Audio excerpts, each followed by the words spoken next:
Preguntándote sobre Bolivia. Como todos sabemos, militares bolivianos le sugirieron a Evo Morales que se fuera. Bueno, pero vamos a retroceder un poquito. No comiences por allí, porque realmente si comienzas por allí, pues ya comenzamos mal. Hay unas elecciones. Ajá. Evo Morales trata de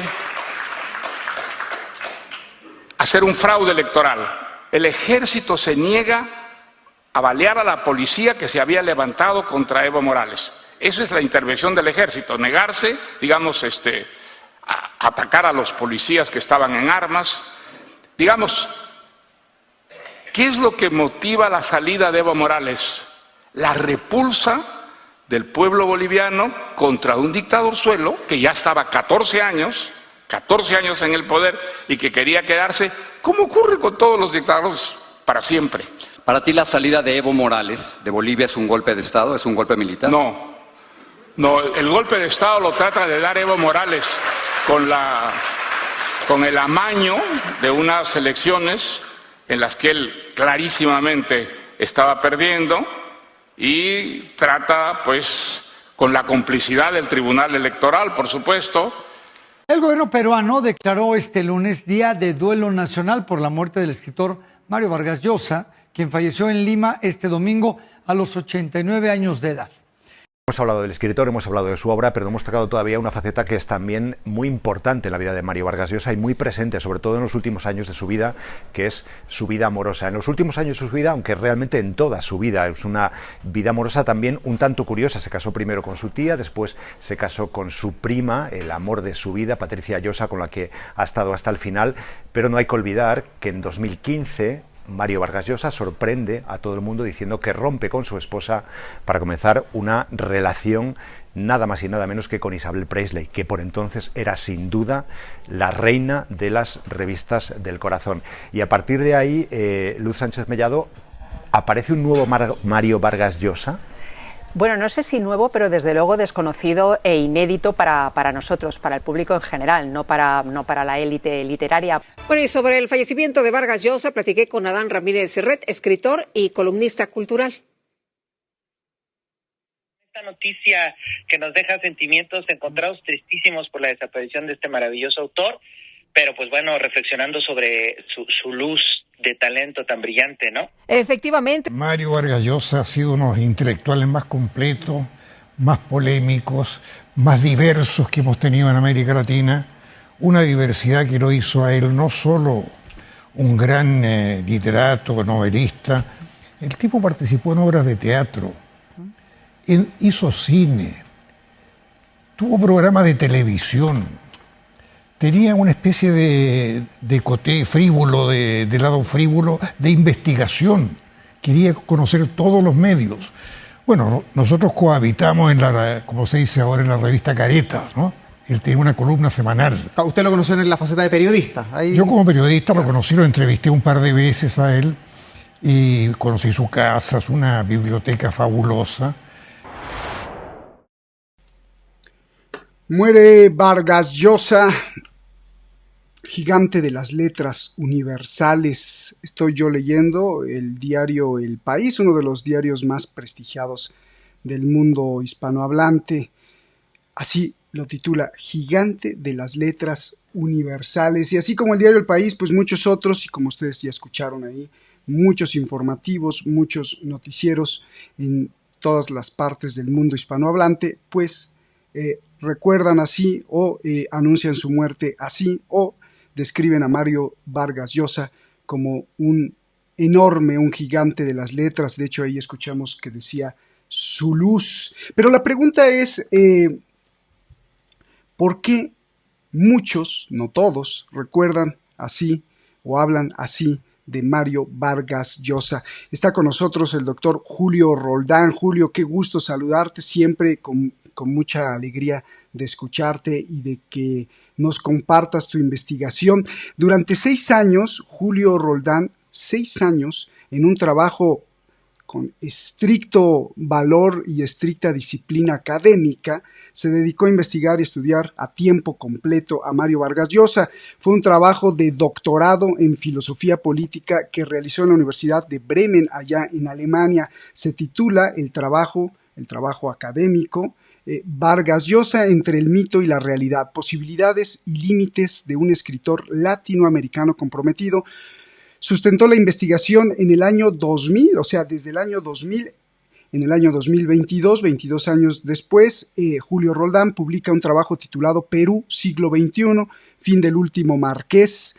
Desde 1995 hasta la actualidad, Julio Roldán, el doctor Julio Roldán, ha seguido de cerca toda la actividad de Mario Vargas Llosa. Julio, un placer saludarte. Y yo te pregunto, con la pregunta inicial, ¿por qué muchos, no todos, recuerdan, hablan así de Mario Vargas Llosa? Y esto nos mete a una pregunta pues mucho más compleja, intelectual y académica. ¿Cuál sería entonces el mejor método para comprender a Vargas Llosa como totalidad? Julio, yo te escucho y te vamos a escuchar con mucha atención. ¿Qué tema de verdad escogiste? Adelante y bienvenido, como siempre. Bueno, como siempre, buenas tardes en América y buenas noches prácticamente en Europa. Es normal y es natural y tiene que ser así que el orden, el sistema dominante, las clases dominantes, sus medios de comunicación recuerden y levanten a Mario Vargas Llosa, porque como lo han hecho en la medida que es un escritor, un intelectual al servicio del orden, al servicio de las clases dominantes, al servicio del sistema.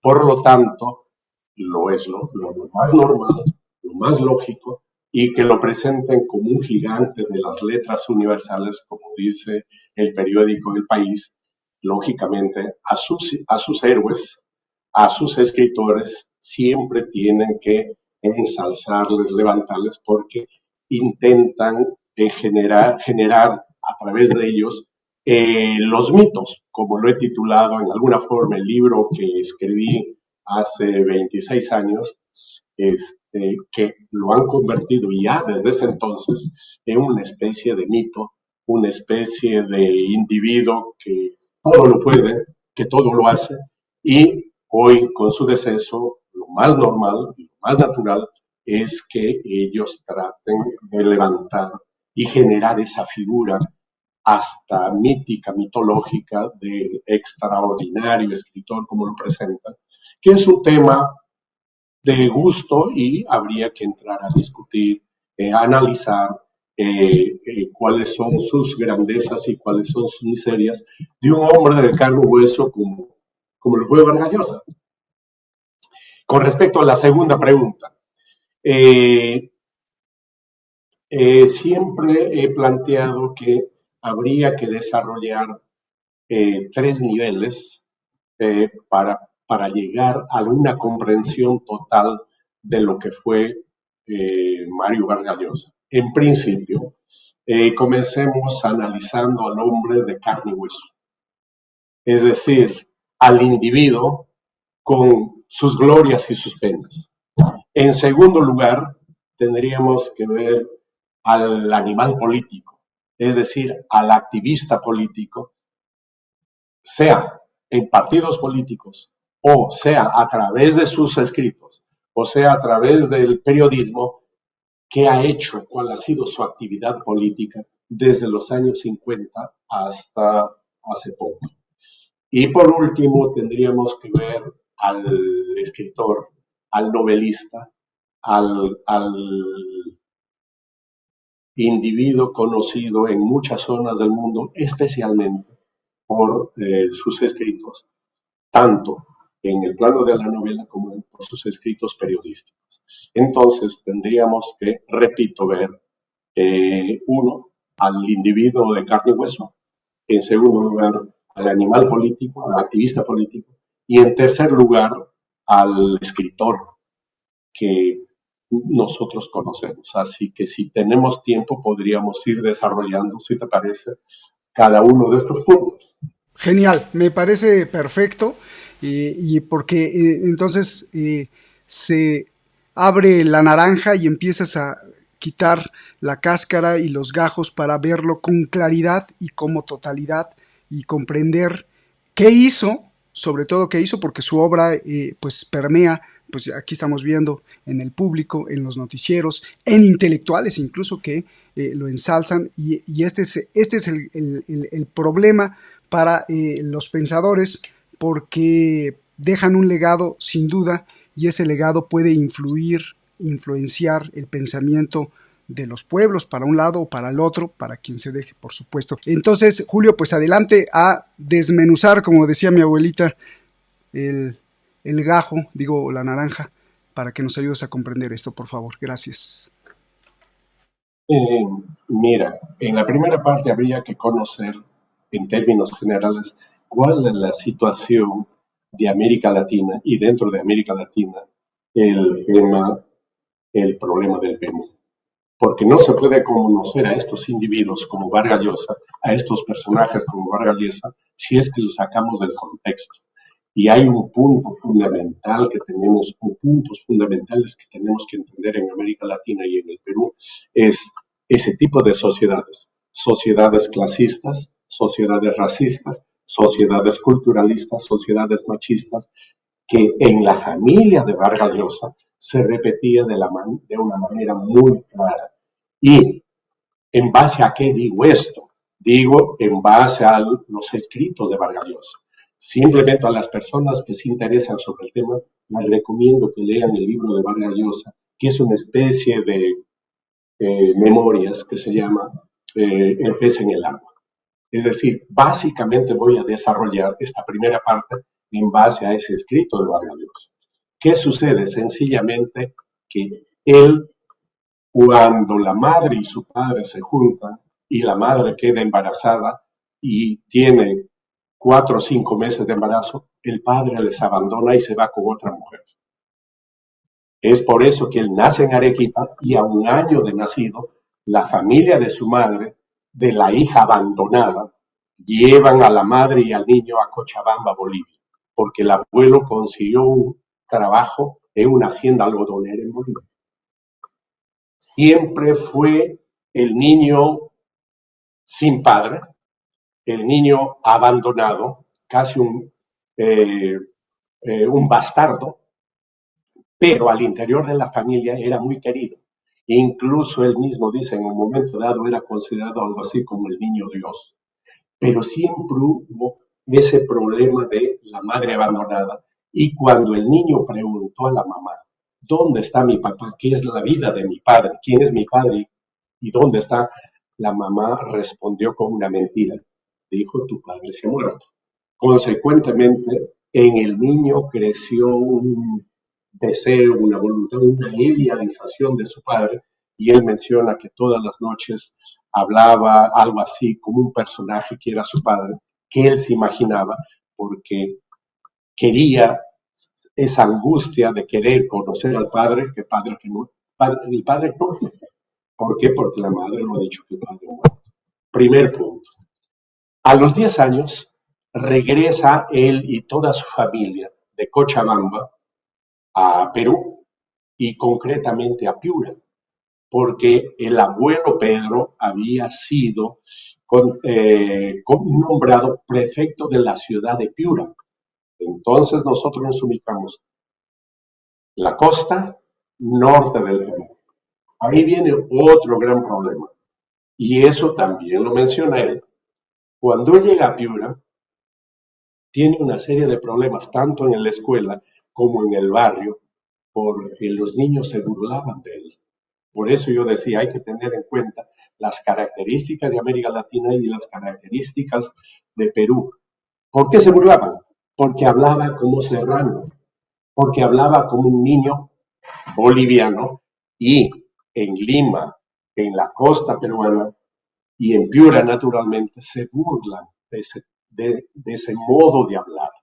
¿Qué dice Vargas Llosa? Yo cuando hablaba estiraba las R's y las S's. Es decir, yo no podía decir guitarra, decía guitarra. Y los niños en la escuela y también en el barrio con quien jugaba, se burlaban tremendamente de mí y yo me sentía un apestado. Tenía miedo de salir a jugar con esos niños. ¿Por qué? Porque me decían, tú eres serrano, tú no sabes hablar. Ahí hay un problema más que tiene que ver con un problema cultural, como repito, tanto en América Latina como en el Perú. Segundo, tercer problema. Un día, su madre, cuando él cumple 10 años, lo dice, vamos a la plaza, vamos a caminar, vamos a la plaza de Piura, ok. Llega con el chico a la plaza de Piura y ahí se encuentra con un hombre. Y la madre le dice, salúdalo, él es tu padre. Entonces él dice, pero tú me has dicho que mi madre se ha muerto. Tú me dices que él hace años que murió y ahora aparece. Entonces para él hay un choque, un desengaño, que el padre idealizado está ahí y luego el desengaño de la madre que va metido. Más aún, en estos momentos, en un par de horas, nos vamos a Lima. Entonces, él es arrancado del hogar de los abuelos hacia Lima. Cuando llegan a Lima, él vive en Calvario. ¿Por qué? Porque sentía celos de la madre con el padre y además el padre, como este niño le comenzaba a interesarle la lectura, escribir poesía, lo acusaba o le decía que va a ser un niño, que va a ser maricón, que va a ser homosexual. Es por eso que prohibía al chico que lea, que escriba poesía y más aún que hable algo con respecto a los dioses.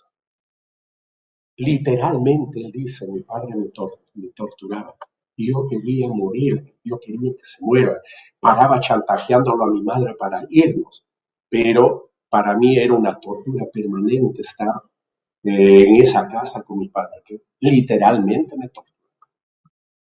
Cuarto problema, entra al colegio La Salle, y cuando es un colegio de curas en Perú, y un fin de año, cuando él tiene que ir a recoger la libreta de fin de año, él estuvo a punto de ser violado por el hermano Leoncio. Entonces, él que tenía una fe muy grande en la iglesia, en los curas, en Dios, se choca con este problema del homosexualismo del hermano Leoncio, que estuvo a punto de violarlo en el colegio cuando él fue a recoger la libreta. Entonces se le va acumulando una serie de fenómenos que esto va a culminar en alguna forma un año después cuando el padre lo mete a estudiar, a continuar la escuela en el Colegio Militar Leoncio Prado, una escuela, un colegio premilitar donde narran todos diríamos, las miserias humanas que está en alguna forma reflejada en la novela de Vargas Llosa que se llama La ciudad de los caídos. Parece que ahí hubo una serie de problemas también de violaciones. No se sabe si con él o con otras personas que él pudo ver. Entonces acumula él una serie de fenómenos, de hechos en el plano espiritual que nos lleva a pensar, como diría Hegel, ese tipo de personas son espíritus desgraciados, son almas lastradas. Él nunca pudo superar estos problemas y él lo dice personalmente y él lo manifiesta años después con el nombre de sus demonios o con el nombre de sus fantasmas. Mis demonios, mis fantasmas que yo llevo adentro. Lógicamente, este es el individuo que nosotros conocemos, que nosotros analizamos y termino diciendo este aspecto, que cuando uno lee esta parte de la vida de Vargas Llosa, sencillamente genera en uno pena, solidaridad por todo lo que ha tenido que pasar prácticamente desde el vientre de su madre. Esto sería el primer punto. El segundo punto tiene que ver sobre todo con el aspecto político. Es decir, él siempre se ha declarado como agnóstico, filosóficamente como agnóstico, se ha declarado ideológicamente como ecléctico y consecuentemente, si nosotros analizamos el agnosticismo ligado al eclecticismo, nos da a nivel político el oportunismo. Vargas Llosa en el plano político es, por el lado que se le mire, un oportunista. Demostremos por qué. Veamos, en la primera etapa, en los primeros años, cuando entra él a estudiar en la Universidad de San Marcos, 17, 18 años, él fue militante del Partido Comunista. Llegó a ser jefe de una célula o instructor. Incluso él escribía los artículos de carácter internacional para el periódico del partido. El periódico se llamaba Camino.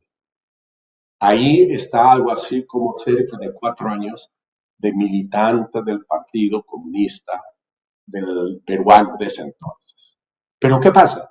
En el año 56 se funda el Partido Democrático Cristiano.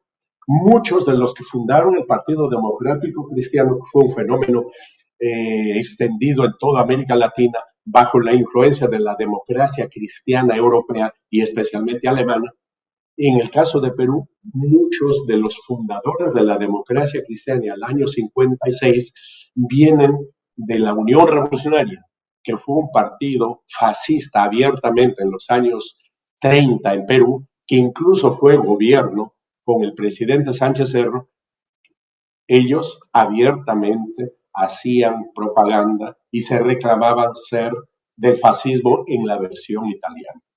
Muchos de ellos fundan la democracia cristiana en el año 56.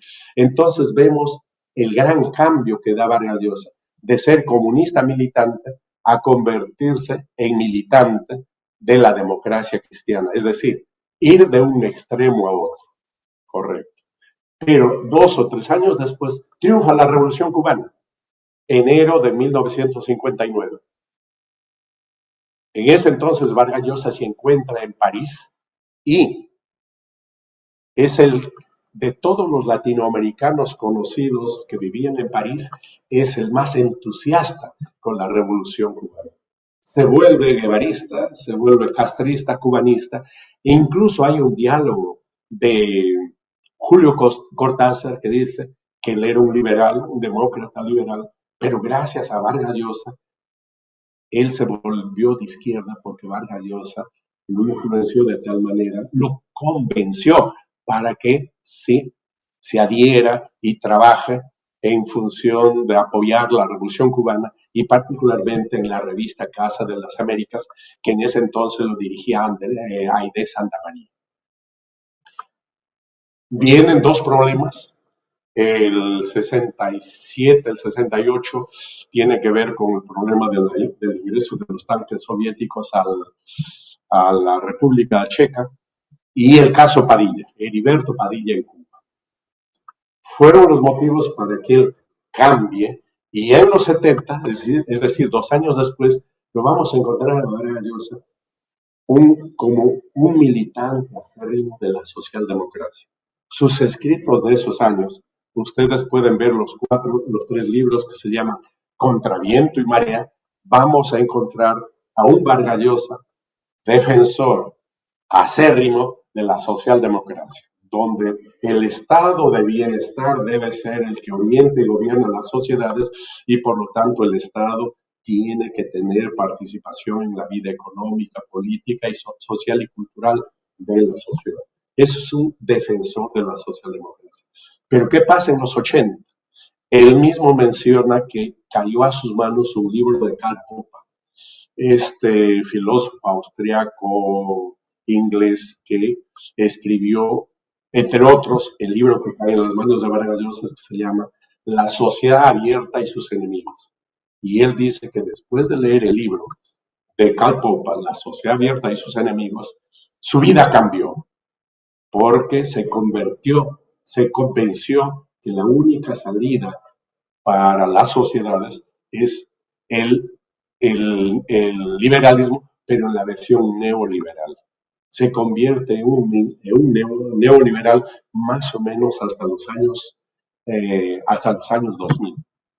Casi 20 años de militancia en lo que se llama el neoliberalismo. Pero después cambia, porque él mismo dice que se vuelve un ultra liberal, un fundamentalista liberal, que incluso quiere corregir la plana a Smith, a mismo Karl Popper y a Octavio Paz, porque Octavio Paz ha sido una de las personas que más ha influenciado en él en su tránsito hacia el liberalismo. Pero Octavio Paz llega un momento dado que tiene sus límites, tiene sus frenos. Vargas Llosa en esta etapa de ultraliberal, como repito, intenta corregir la plana teórica a Smith, a Karl Popper y lo mismo que a Paz.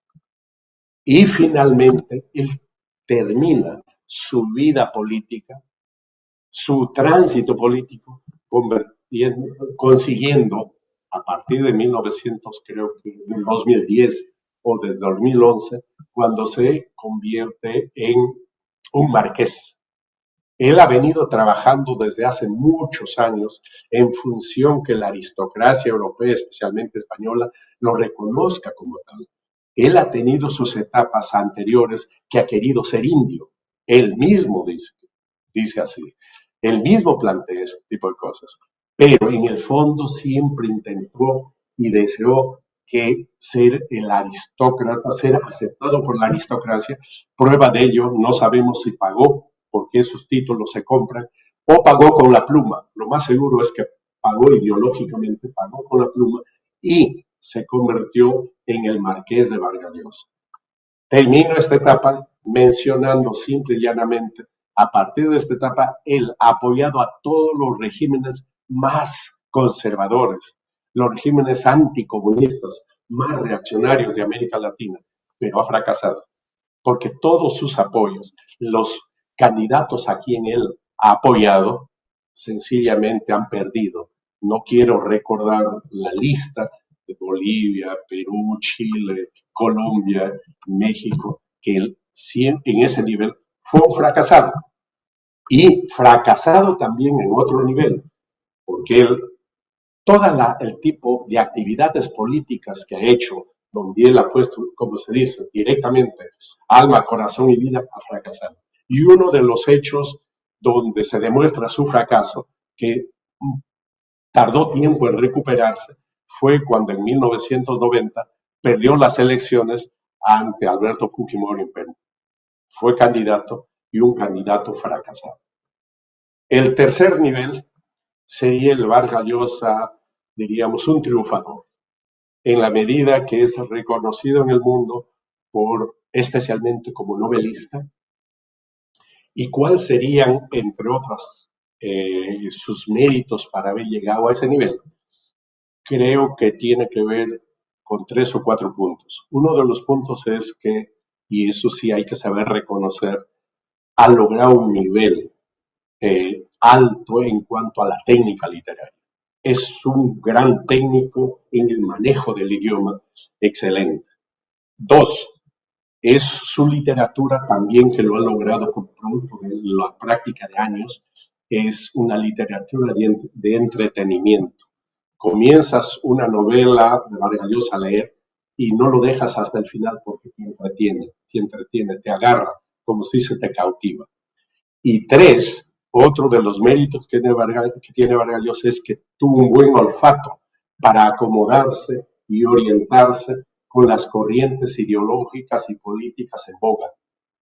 Vemos que en los 60, en la primera etapa, estuvo muy cerca de la Revolución Cubana. El ser de izquierda era una moda, eran muy bien aceptados en el mundo. Luego, en los 70, la socialdemocracia cobra importancia. Él es un socialdemócrata. Luego viene la otra etapa que aparece el neoliberalismo. Él se vuelve neoliberal hasta terminar en el conservadurismo, pero ya ha ganado todo un lugar y es aceptado y es propagandizado porque es un individuo que representa, tanto en el plano ideológico como en el plano político, los intereses del sistema dominante, los intereses de las clases dominantes. Si deseas, podríamos profundizar más, no sé, en cualquiera de estos campos. Lo dejo a tu criterio, Roberto. Gracias. Bueno, lo que estamos escuchando aquí es una historia no contada, una realidad no contada y gracias por compartir estos años de estudio, porque no lo está diciendo un intelectual como tú, un académico que se haya leído pues su historia y entonces haya hecho este programa, sino que al revés, ha sido objeto de estudio en las universidades y además tema central de uno de tus doctorados. Gracias por compartir. Cuando estabas hablando de que el oportunismo me parece dramático, me parece trágico para un intelectual, o que se le dice intelectual a Vargas Llosa, y hablo como si no se hubiera muerto porque finalmente todo el legado de la literatura o de la filosofía o de cualquier actividad intelectual pues permanece y sigue presente, ¿no? Me parece trágico que haya un oportunismo en el sentido de que viva el comunismo, luego viva lo contrario, viva el fascismo, luego viva la socialdemocracia, luego viva el neoliberalismo, y entonces pues yo voy para todo, pero he escuchado a algunos que han defendido estas posturas diciendo, bueno, Julio, todo se vale, ¿no? Se vale ir cambiando porque, pues porque uno va siendo consciente y te das cuenta, ay, estaba equivocado. Perdón por gesticularlo así coloquialmente, pero creo que es más, a lo mejor lo hago más didáctico. Estaba equivocado y entonces ya no apoyo y apoyé a Fidel Castro y ahora pues habla mal de Fidel Castro y luego esto y el otro. Yo creo que sí se vale en algunos puntos, pero no toda la vida, o sea, se vale darse cuenta o se vale incluso, o es válido denunciar cuando, por ejemplo, estabas en un sistema y te diste cuenta y sales y denuncias y ya está. Pero todos estos cambios constantemente de apoyar, porque una cosa es estar en un sistema, lo vives, lo investigas, pero no lo apoyas. Pero él sí apoyaba descaradamente y de frente, como la parte socialista comunista de Fidel Castro, por ejemplo, y luego al contrario.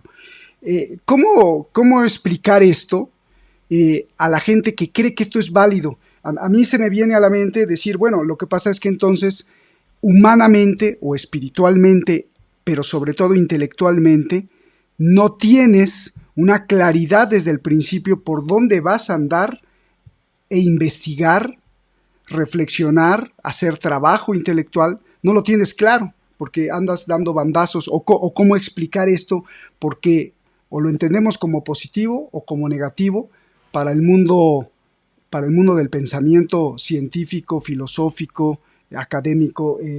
Por favor, Julio. Es lo más normal, lo más natural. Todo está cambiando, absolutamente todo. Eso nadie lo puede negar. Cambia la naturaleza, cambia la sociedad, cambia el pensamiento, cambian los sentimientos, hasta los sueños cambian. Eso nadie lo puede negar, ese es un hecho que se da. Pero los cambios tienen sus límites en el tiempo y también sus límites en el espacio. Es decir, estar cambiando con la frecuencia que hemos visto en Vargas Llosa, eso ya tiene otras características que tiene que ver con otro tipo de actividad concretamente. Voy a repetir, tiene que ver con lo que él siempre declara, en el plano de la teoría del mundo, es decir, la concepción del mundo, él se declara siempre como agnóstico.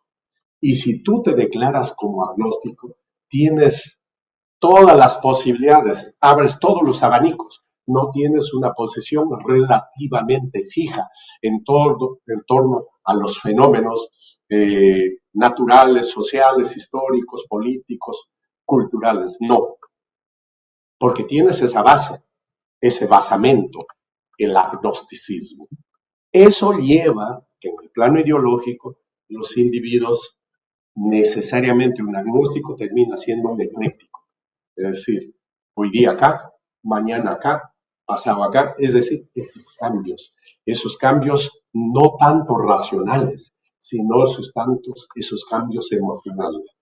Concretamente, Vargas Llosa no es un teórico, Vargas Llosa no es un hombre de concepto, no es un hombre que puede sustentar conceptualmente sus puntos de vista. Él es un hombre de figuras, es un hombre de metáforas, él es un artista, un escritor que se guía por esas orientaciones. Prueba de ello es que tiene un escrito que se llama La Libertad. Escribe 17 páginas para poder definir qué es la libertad. Al final se rinde y dice no se debe definir la libertad, mejor voy a dar ejemplos. Es lo típico, un individuo que no tiene capacidad de sustentar teóricamente sus puntos de vista, siempre va a recurrir a los ejemplos para poder expresar lo que no puede conceptualmente. Luego hay otro escrito donde él utiliza 7 páginas para poder definir qué es lo guachafo, un término muy peruano, una voz muy peruana. Se rinde y no llega a definir qué es lo guachafo. En el plano de la libertad, sencillamente se olvidó o no conoce esa definición tan completa, tan simple que dio Hegel, que dice: la libertad no es más que el reconocimiento de la necesidad. Ahí está todo. Y en el caso de la guachafería, es el disfrazismo. Es decir, aquella persona que quiere aparentar lo que no es. Muy simple. Pero él no puede definir. ¿Por qué? Porque no es un hombre de conceptos. No es un hombre de ideas sistematizadas. Es una persona que se guía, repito, por las figuras, que se gira por las metáforas, como buen novelista que es, ¿no? Entonces, yo encuentro la raíz de estos cambios, de este oportunismo a nivel político, en el plano, como repito, filosófico, en su agnosticismo, y en el nivel de la ideología, en el eclecticismo. Él mismo se declara agnóstico y ecléctico. ¿Tú no eres agnóstico, Julio? No, yo soy materialista y dialéctico.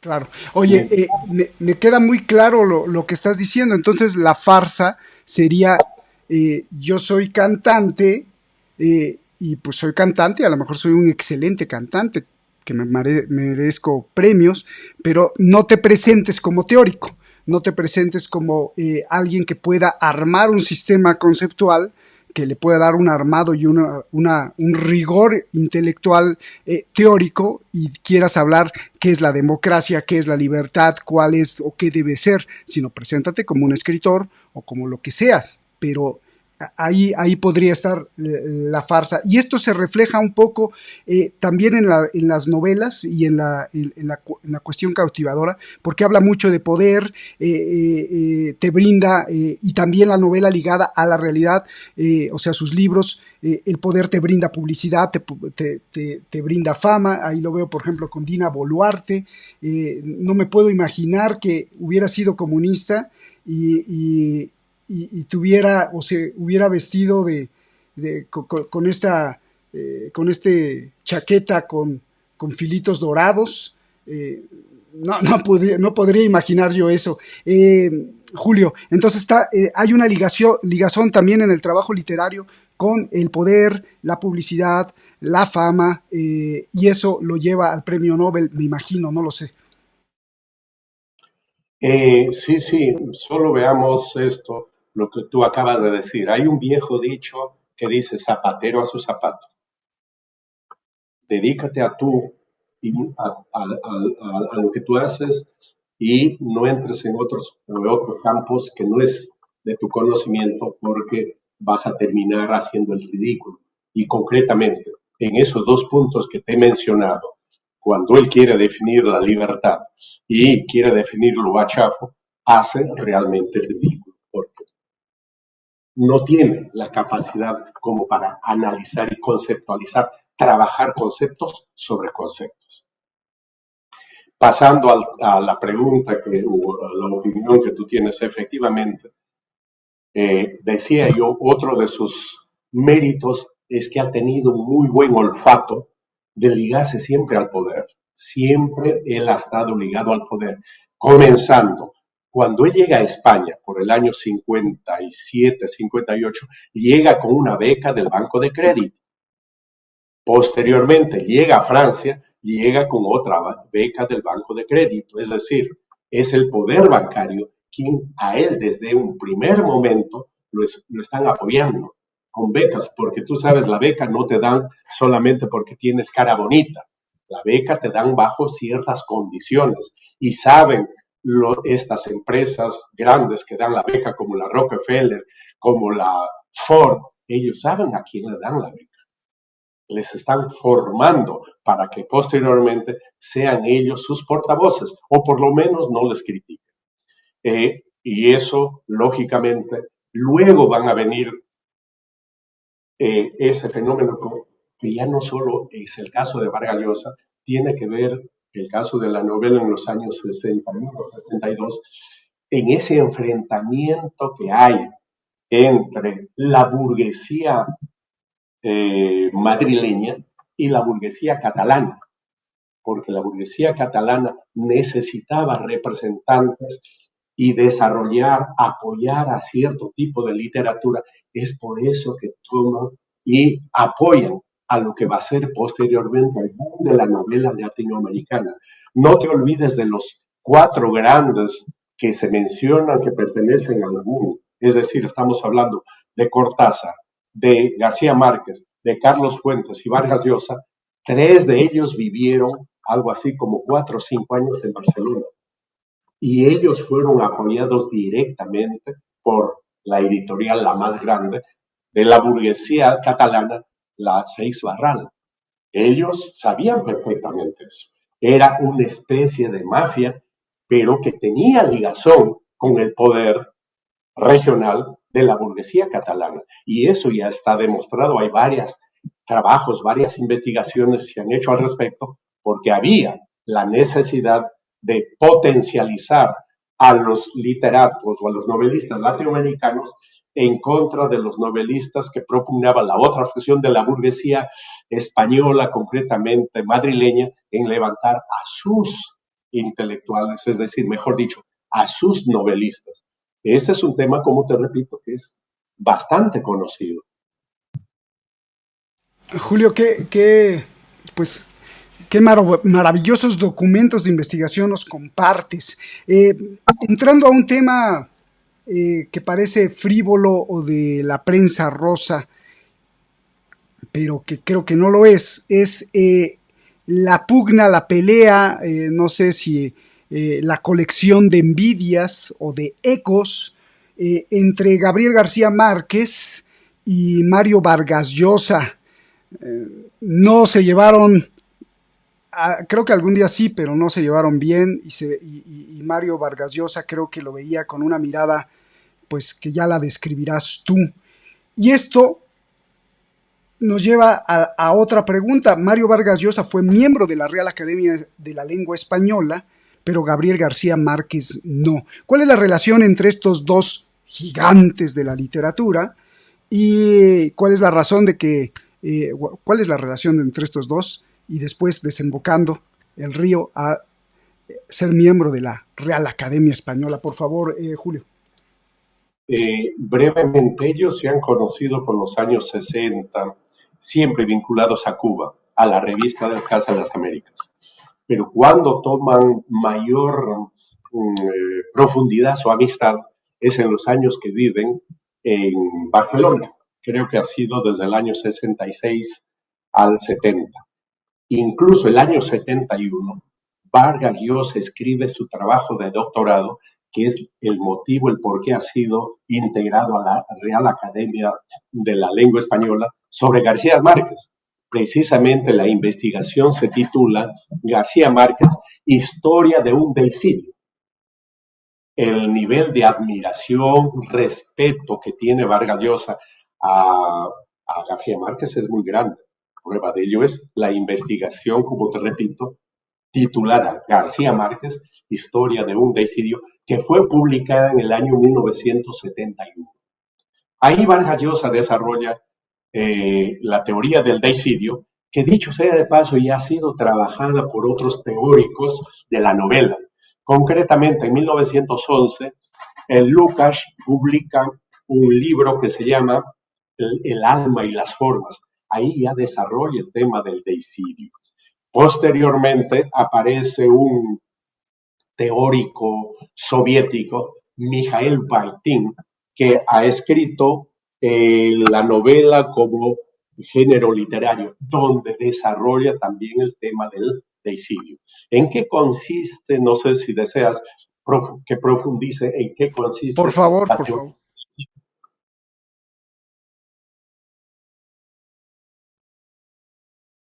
¿Sí? ¿Me escuchas? Sí, por favor, adelante. La idea es que es el novelista sería quien asesina a Dios. Él lo ha asesinado a la deidad. ¿Por qué? Porque él lo reemplaza a Dios. ¿Dónde lo reemplaza a Dios? Si Dios en el mundo hace a su imagen y semejanza todo lo que él quiere, cambia. Ellos, el novelista, tendría esa opción, ya que en su trabajo, en la novela, crea mundos, valles, montañas, personajes, ciudades, a su voluntad. Entonces, en la novela, en su novela, en esa obra, el escritor, el novelista sería un deicida. Ha matado al Dios, a ese Dios general que la religión nos cuenta, para convertirse él en el Dios en la novela. Él es el nuevo Dios. Por eso viene el Dei que ha matado al Dios para reemplazarlo concretamente con figuras, formas, personajes en la novela. Esta ha sido la razón del por qué a Vargas Llosa se le integra a la Real Academia de la Lengua. Piensan que ese es su gran aporte, es por eso que él es miembro de la Real Academia. Disculpa, pero ¿por qué no a García Márquez? Porque se dice que García Márquez nunca ha hecho ningún trabajo de carácter científico, es por eso que no es miembro de la Real Academia de la Lengua. Pero aquí hay una situación que hay que tomar en cuenta. Una de las razones del por qué García Márquez no ha sido integrado a la Real Academia de la Lengua es fundamentalmente porque es un crítico. Hay los escritos, varios escritos, donde él critica directamente a la Real Academia de la Lengua y también al diccionario de la Real Academia de la Lengua. Dice que es un diccionario inoportuno, demasiado anticuado, que mucha gente conservadora es la que predomina en la orientación del diccionario, y él levanta como alternativa al diccionario de la Real Academia de la Lengua el diccionario de María Moliner, el uso del idioma español, una mujer periodista que nunca fue integrada a la academia y escribió un diccionario de 2 tomos que García Márquez dice que es el mejor diccionario de la lengua española, y deja de lado al diccionario de la Real Academia. Esta es la razón de fondo, el por qué no se le acepta a García Márquez en la Real Academia de la Lengua. Porque de ser el argumento, porque no ha contribuido científicamente con ningún aporte para el idioma, entonces tendríamos que decir que uno de los padres del idioma castellano, el considerado uno de los grandes novelistas en lengua española, concretamente Cervantes, tampoco estaría en la academia. Bueno, ese es un argumento. Y el otro hecho que tú preguntas tiene que ver, según dicen un poco, tiene que ver con celos, con faldas, que García Márquez tuvo amores con la pareja o la esposa de García Márquez, con Patricia Llosa, y esto fue la razón, el por qué Vargas Llosa le aplicó un puño allá en México, en el Teatro Central, creo que de México, y así se rompió la amistad, y con esa acción prácticamente 2 grandes amigos, 2 grandes de la literatura terminaron alejándose. Pero eso, como repito, es parte del chisme, parte de la de lo que se diría la novela rosa de la vida de estos dos personajes. Claro, recuerdo a Gabo como también un gran caballero y algo decía sobre la ortografía. Y recuerdo una crítica que decía que el lenguaje podría avanzar mucho más si dejáramos de estar buscando dónde está mal acentuado, eso no se pronuncia así, o la G o la J, y muy interesante esto que nos estás diciendo de pues por qué no estaba en la Real Academia Española, pues obviamente era un súper crítico. Gracias, Julio. El Premio Nobel de Literatura. A mí cuando se habla de Premio Nobel, de pronto se me viene rápido a la cabeza Barack Obama, el presidente de Estados Unidos. Y entonces, digo, primeramente, ¿no? Y luego hay otros ejemplos. Y ya como que de niño sí tenía la curiosidad y el deslumbramiento de Alfred Nobel y el Premio Nobel, pero bueno, el Premio Nobel de Literatura es garantía de que el escritor pasará a la historia de la literatura. Julio. Dos cosas antes de responder a esto. Schopenhauer decía que si después de haber muerto el escritor, 50 años después, sus trabajos se siguen, su producción se sigue leyendo, eso quiere decir que podría pasar a la historia. En primer lugar. En segundo lugar, lo del Nobel.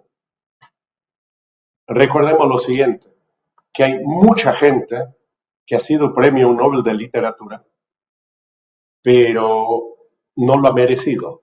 Pero o algunos que han merecido ser premios Nobel de literatura no lo han sido. Mencionemos un par de casos a nivel general y un par de casos a nivel de América Latina. Por ejemplo, León Tolstoy, él no es premio Nobel, a pesar de que Guerra y Paz es considerada una de las grandes novelas en el ámbito universal. James Joyce, con esa famosísima y gran novela que es Ulises, de igual manera no fue premio Nobel. Y por último, Franz Kafka, solo para mencionar no el proceso, sino la metamorfosis, tampoco es premio Nobel de literatura. Pero lo importante es que a estos tres que yo he mencionado se les sigue leyendo. Han pasado más de 50 años, incluso han pasado casi 100 años para utilizar el tiempo que habla Schopenhauer, se les sigue leyendo. Quiere decir que ellos sí pasan a la historia del conocimiento, de la literatura, y sin ser premio Nobel. En el caso concreto de América Latina, tenemos a tres casos, y ojo, que lo estoy mencionando, no por influencia ideológica ni filosófica, simple y llanamente me estoy limitando al aspecto meramente literario. Tenemos, en primer lugar, al creador de una escuela literaria en idioma español, Rubén Darío, y el modernismo, no fue premio Nobel, pero se le sigue leyendo. Luego tenemos a Jorge Luis Borges, que no fue premio Nobel, pero es uno de los cuentistas más leídos en los últimos tiempos. Y finalmente tenemos a César Vallejo, el poeta del alma, como se le dice, que no fue Nobel bajo ningún punto, pero conforme pasan los años, pasan las décadas, se le sigue leyendo, es decir, despierta más interés en los lectores en el mundo. Y eso tiene que ver fundamentalmente con que son individuos, en el caso concreto de Vallejo, que han logrado a través de su poesía, solo menciono un poema, Masa, a tocar las cuerdas más íntimas de la condición humana. Se dice que los seres humanos tenemos por un lado el cerebro, que nos da la razón, por el otro lado el corazón, que nos da el sentimiento, pero hay un punto medio donde se encuentran estos caminos, donde se encuentra la razón y el sentimiento que es el alma. Y estos grandes, cuando realmente son grandes, han llegado a tocar esos puntos de la condición del alma humana. Entre otros, que nosotros más o menos conocemos, Vallejo es uno de ellos. Entonces, vemos que sin ser Nobel, ellos se mantienen, se desarrollan y van a seguir vivos por mucho tiempo más en el interés humano, por esta condición que acabo de mencionar. Pero menciono a 2 o a 3 otras personas. ¿Qué nos dice a nosotros, por ejemplo, a Jacinto Benavente? ¿Quién es Jacinto Benavente? ¿O quién es José Echegaray? Nadie les conoce, nadie les lee, por no mencionar a 2 o 3 latinoamericanos, pero han sido Nobel. Pero ¿qué interés hay realmente para leer ese tipo de personas, ese tipo de lectura que prácticamente la gente no conoce ni a los personajes ni a esa obra, ni a su obra? Concretamente, el premio Nobel no es ninguna condición, no es ninguna razón, no es ningún requisito para pensar que estos individuos, estos personajes que han recibido el Nobel van a pasar a la historia de la literatura. Concretamente, en torno a Vargas Llosa, es un excelente técnico, es un excelente literato que escribe para el entretenimiento, pero en él no hay hondura, no hay profundidad, no toca, no llega a interesarse por la condición humana, por el alma humana. Prueba de ello es que incluso la obra más conocida de él, que todo el mundo lo vincula con él, es una obra que no tiene mayor importancia, La tía Julia y el escribidor. Él mismo dice, me hubiese gustado que me vinculen con una de mis grandes, según él, sus grandes obras, Conversaciones en la Catedral, La Guerra del Fin del Mundo, o algo por el estilo. No, dice, me reconocen, me vinculan con La tía Julia y el escribidor. Entonces ahí hay también un problema, hay un desfase, porque cuando nosotros hablamos de Homero, inmediatamente se nos viene Ilíada o Odisea. Si hablamos de Divina Comedia, se nos viene Dante. Si hablamos de Fausto, se nos viene a la mente Goethe. O si hablamos nosotros de Guerra y Paz, Tolstoy.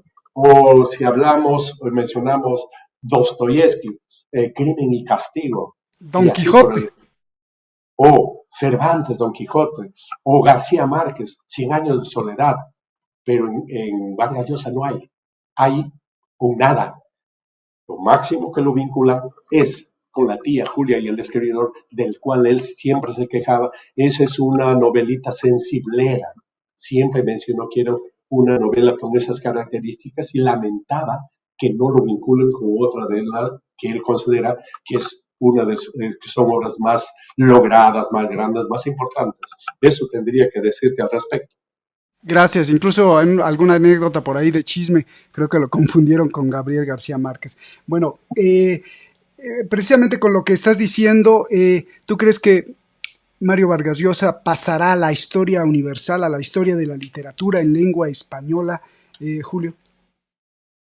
Hasta donde conozco y he visto, como te repito, seguramente que se va a reducir al mundo académico, al mundo intelectual, y posiblemente de acá a un tiempo, 3 o 4 décadas, va a ser uno más de los tantos que han recibido el Nobel, y sencillamente porque, nuevamente repito, porque en su literatura tú no te deja nada.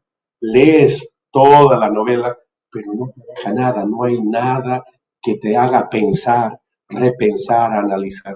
Lo máximo, y con esto podríamos terminar, es lo que se ha repetido, esa famosa frase, ¿cuándo se jodió el Perú? Esa frase aparece en Conversaciones en la Catedral. Llega un momento dado cuando los que conocen Lima, Santiago Zavala está caminando en dirección por la avenida Tacna, en dirección a la avenida La Colmena, mira el semáforo y piensa, cuando se jodió el Perú. Esa es la frase más repetida, esa es la frase más común, más famosa que se dice, ahí demuestra la hondura Vargas Llosa. Pero si vamos a analizar la frase, tendríamos que ver, en primer lugar, habría que preguntarse, uno, ¿qué es el Perú? Nadie lo ha definido qué es el Perú. En segundo lugar, ¿qué es la peruanidad? Nadie lo ha definido qué es la peruanidad. Se habla, se dice, se dan vueltas, pero nadie ha podido definir qué es el Perú y qué es la peruanidad. Si no se sabe qué es el Perú y qué es la peruanidad, comenzamos mal. En segundo lugar, aceptemos que existe ese Perú y esa peruanidad. Quiere decir que estuvo bien, porque solo se jode, solo se malogra algo que en un momento dado estuvo bien. Si aceptamos estos hechos, tendríamos que ver desde el momento que aparece supuestamente el Perú con la independencia, 1821, cuando ese Perú o ese país ha estado bien. Siempre ha estado en una situación calamitosa como está hoy. Bueno, pero para los ricos sí ha estado bien en algún momento, ¿no? Claro, pero estamos hablando de la totalidad. Entonces ahí entraríamos al segundo punto.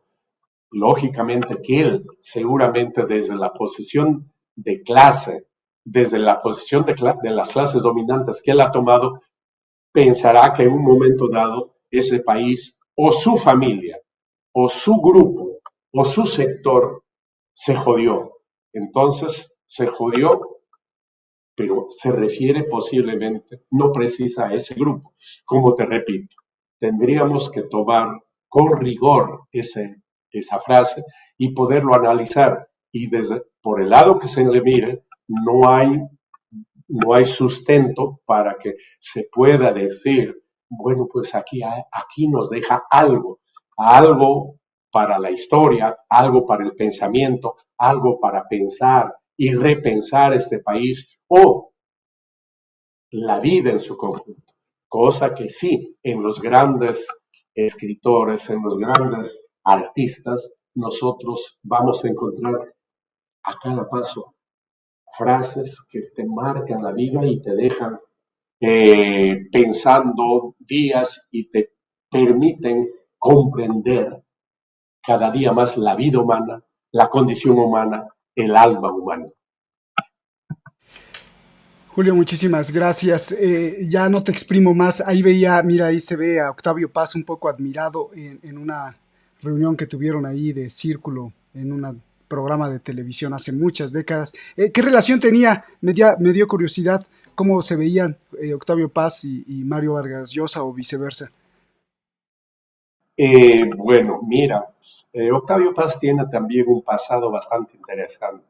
Él en México conoció a un joven catalán, estamos hablando de los años 20, principios de los 30. Es la etapa que este joven catalán era entre medio anarquista y trotskista, y fue el motivo, el por qué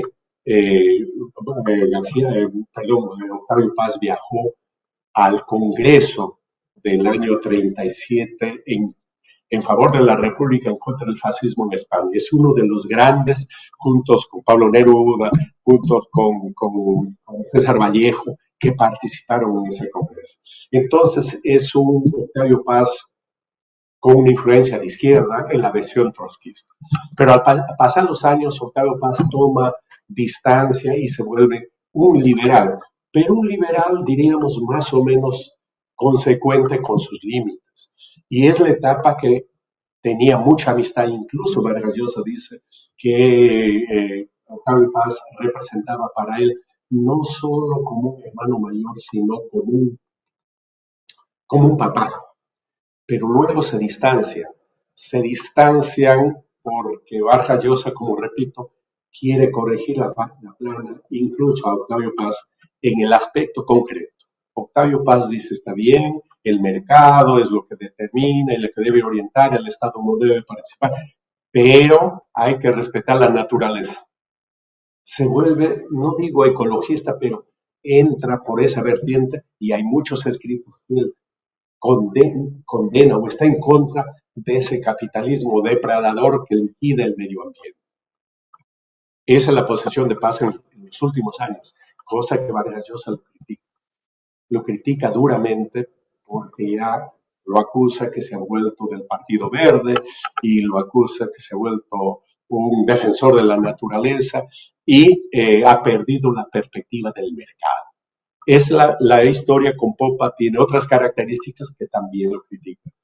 Y lo que tú mencionas, ese diálogo que tuvieron en España, precisamente Vargas Llosa habla con mucha soltura sobre temas que no conoce, y Octavio Paz dice, mira, estás hablando sobre temas que no conoces, y especialmente cuando menciona a Karl Popper, y Octavio Paz dice, Karl Popper será un buen filósofo, pero de historia no sabe nada, tienes que tomar en cuenta eso.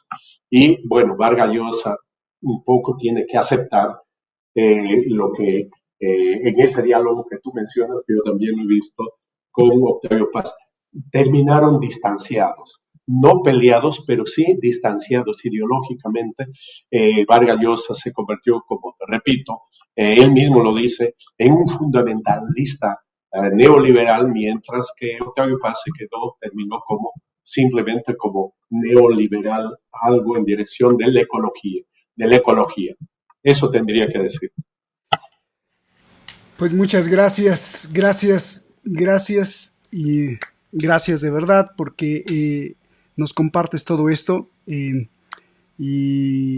sí, pues Karl Popper, pues que nos hable de la filosofía de la ciencia o de cómo evolucionan las teorías científicas, pero nada más. Mario Vargas Llosa, pues se muere, pero creo que este programa vale mucho la pena. Yo te recomiendo a ti, que nos ves en cualquier parte del mundo, que lo detengas, regreses, hagas algunas preguntas en los comentarios. Seguramente Julio va a estar también pendiente en las que pueda contestar. Y vale mucho la pena reflexionar no solo por Mario Vargas Llosa, sino también cómo se componen los grandes héroes, los grandes literatos o los grandes en cualquier campo, que muchas veces la fama, el poder, la ligación al poder tiene mucho que ver y no necesariamente eso habla de la gran calidad. Ahí está el ejemplo del premio Nobel, el premio Nobel de la Paz, por ejemplo. Julio, si gustas despedir el programa con una sola palabra con respecto al tema que nos aqueja el día de hoy, una sola palabra, ¿cuál escoges? Y nos vamos, por favor. Te diría gracias por todo y esperemos pues que haya otros temas para seguir comentando y un abrazo a la distancia. Muchísimas gracias, nos vemos y gracias a ti por pertenecer a esta comunidad de Detrás de la Razón. Gracias y nos vemos hasta la próxima. Hermano Julio, un abrazo grande, que estés muy bien.